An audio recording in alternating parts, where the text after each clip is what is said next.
입니다. GS, BGF 실적은 좋은데 주가가 최악이고 최악의 인적 분할을 최근에 단행했는데 한번 보도록 하겠습니다. 오랜만에 편의점 이야기로 돌아왔습니다. 그간 찍을 때마다 힘들었는데 안타깝게도 더 힘들어지는 모습을 보여줬습니다.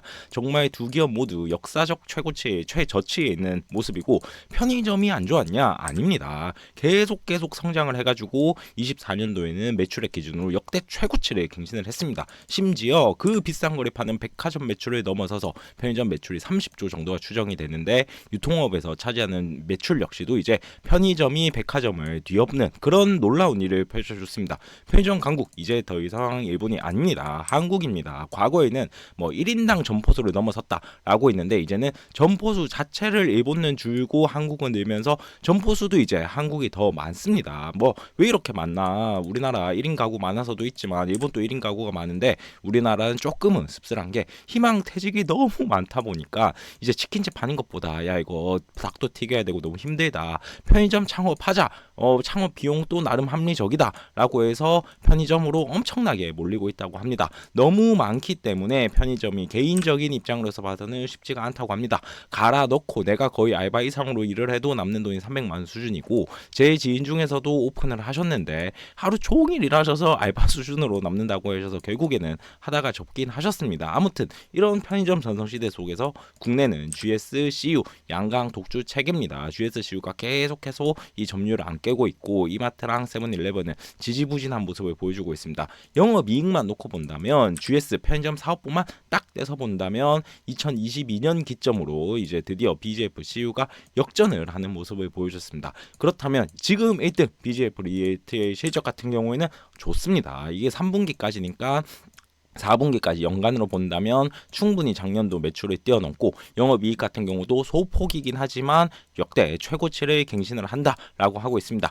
24년 3분기까지 점포수 꾸준히 늘어나고 있고 심지어 판매 관리비 역시도 하향 안정화 지속되고 있다고 얘기를 합니다. 그러다 보니까 매출 총이익도 꾸준히 우상향하는 모습을 보여주고 있죠. 하지만 주가는 아까도 보셨겠지만 굉장히 처참한 수준이고 이건 무슨 역성장 기업 수준을 보여주고 있으니 정말로 아쉬울 뿐이고 증권가에서는 25년도에 야 이제 실적 선방할 거다라고 기사가 나왔습니다. 하지만 24년도로 가더라도 밸류에이션 매격을 부각이 된다. 23년에 보더라도 불황에 강한 편의점 BGF 리테일 괜찮다. 22년도 경기 방어주 아니겠냐. 21년도 편의점 괜찮을 것이다. 다 맞는 얘기입니다만 주가는 전혀 가지 않고 오히려 떨어졌습니다. 그렇기 때문에 이럴 때 중요한 거는 자꾸 실적 뜯어면서 편의점을 본다기보다도 주주 환원과 지배구조를 당연히 봐야 되는데 그나마 다행인 거는 배당 성향을 35%대 유지를 해주고 버는 돈이 그래도 뭐 유지하거나 소폭 인상되기 때문에 어느 정도 예측은 가능합니다. 하지만 주가가 많이 하락하고 배당은 늘었지만 아직까지 시가 배당률이 3%대 예상이 되기 때문에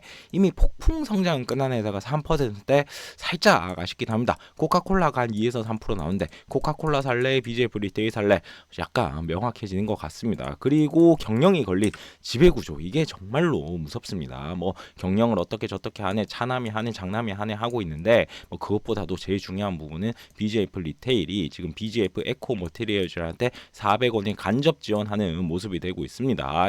나는 편의점에 투자를 했는데 에코 머티리얼즈 소재 산업까지 봐야 됩니다. 소재 산업 최근에 많이 힘들다 보니까 이때 대규모 유중 때리고 그러다 보니까 BGF가 BGF 넥트엑스를 넘기고 무슨 정증량 참여하고 자기들끼리 엄청나게 돌려먹는데 아무튼 결과론적인 거는 BGF 리테일이 돈이 좀 있으니까 여기다가 지원을 해주고 있지 않냐. 그렇기 때문에 주주들 같은 경우는 나는 편의점이 좋아서 샀는데 이 에코 머티리얼까지 봐야 되는 정말로 황당한 상황이 펼쳐지고 있습니다. GS 리테일로 가보도록 하겠습니다. 매출은 역시나 최고치를 갱신을 했습니다. 영업이익은 22년도를 기점으로 소폭 23년 정점을 찍고 소폭 하락을 하고 있는데 뭐 그렇다고 하더라도 23년도까지 주가가 좋지도 않았습니다. 영업이익이 계속 올라가지만 주가는 계속 떨어졌습니다. 뭐 이런 기업들 한두 개가 아니죠. 증권가 같은 경우는 역시나 마찬가지입니다.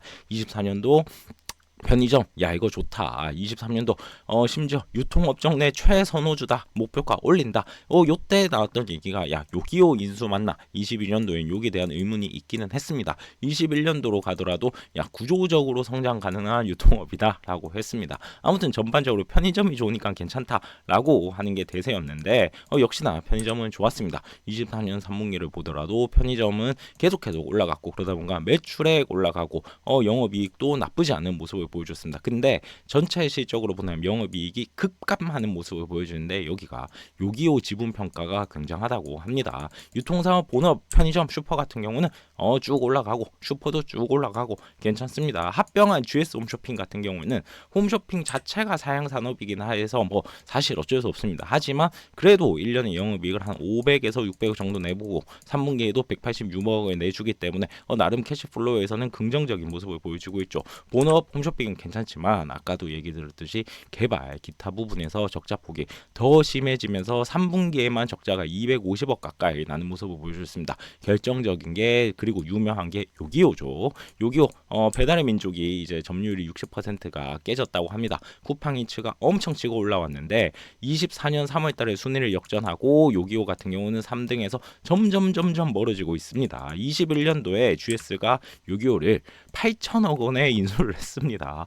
야 이게 8천억 기업 가치 내수 배달인데 아무튼 뭐 우리가 해서 편의점 유통망과 시너지 내겠다 선언했지만 전혀 시너지를 느끼지 못하고 있고 요기요뿐만 아닙니다. 손대는 신사업마다 뭐 부릉 요기요 뭐 모빌리티 어느 정도 지분 투자했는데 뭐 아무튼 이런 식으로 조는 족족마다 마이너스의 손을 보여주다 보니까 GS 리테일 나는 편의점이 좋아서 샀는데 이런 신사업까지 다 신경 써야 되는 황당한 상황에 펼쳐진 거죠. 그래서 GS에서 야 이거 이대로 안 되겠다. 편의점으로 심플하게 평가를 받겠다. GS 리테일 인적 분할을 발표를 했습니다. 근데 이것도 조금 황당한 게 요 호텔 사업부를 똑 떼다 가지고 여기다가 줘서 후레쉬 미트랑 합치겠다라고 선언을 하고 이걸 지주사 신규 상장을 시키겠다. GS P&L로 신규 상장을 시켰죠. GS 리테일 측에서는 슈퍼, 홈쇼핑, 뭐 호텔 이런 거 다 있는데 이게 너무 각각 있는 것보다 이거 다 있다 보니까 시가총액이 BJF 리테일과 비슷하다. 이거 억울하다.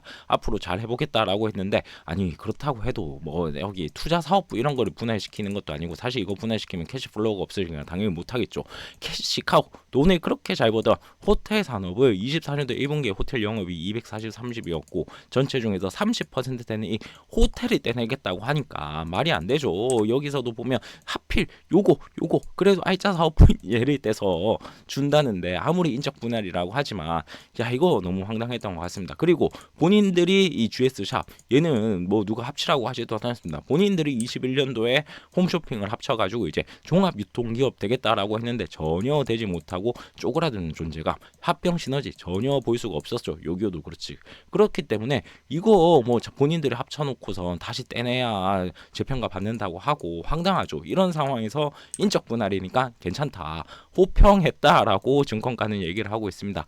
그나마 버텨주던 호텔을 분리시키고 그리고 고기 파는 후레쉬미트 뭐 매출 구조 그렇게 크지도 않는데 이거 혼자 갑자기 자회사로 돈 이상하니까 누가 봐도 GS 리테일이 제일 돈 잘 버는 호텔이랑 딱 분리시켜가지고 두 개를 상장을 시켰는데 이거를 이런 식으로 포장을 하고 있습니다. 역시나 결과는 저도 아는데 뻔했습니다. 시장 반응은 두 회사 모두 하락을 했습니다. 알짜 기업 떼내버리고 이상한 기업 뭐 이상하다라고 표현하긴 그렇지만 제대로 아직 성장하지 못한 거 뚝 떼서 이거랑 호텔이랑 합치니까 이게 잘 될 리가 없습니다. 두 회사 시가총액 합역시 갈수록 줄었고 주가 같은 경우는 인적 분할 후에 시가총액이 10% 쪼그라들어서 오히려 독됐다. 주가 같이 동반 추락했다는 얘기가 굉장히 많이 있죠. 쪼갰더니 더 커졌던 LG 에너지 솔루션의 기적은 없었습니다. 앞으로 이제 GS 파르나스의 요 호텔에 투자하고 싶으면 GS 미트 요 고기 회사도 같이 봐야 되는 상황이고 GS 리테일 내에서는 캐시카우가 사라졌습니다. 물론 인적 분할을 하면서 뭐 자사주 마법이 없어지긴 했습니다.